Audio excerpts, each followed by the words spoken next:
خبر شامل کرتے ہیں سیالکوٹ سے۔ مسلم لیگ نون جاپان کے چیئرمین حاجی ملک محمد یونس کے بھانجے ملک احتشام رشتہ ازدواج میں منسلک ہو گئے۔ دعوت ولیمہ میں انٹرنیشنل بزنس کمیونٹی کے معروف شخصیات کیسر محمود شیخ، رانا شوکت، مطلوب بٹ،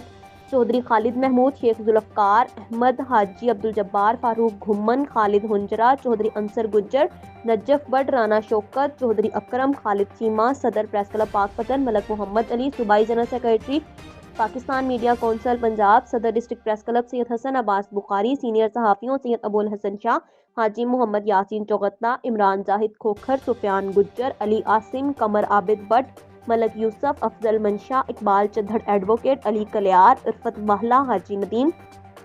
نبی احمد فراز، انسپکٹر جبار احمد، ملک دلشاد، کیسر واہلہ اور ابرار شاہ اوورسیز کے علاوہ سیاسی و سماجی شخصیات کی بڑی تعداد نے شرکت کی۔ ملک محمد یونس نے شادی میں شرکت کرنے والے تمام مہمانوں کا شکریہ ادا کیا۔ صوبائی general secretary Pakistan media council Syed Hasan Abbas Bukhari نے ملک محمد یونس کو مبارکباد دی۔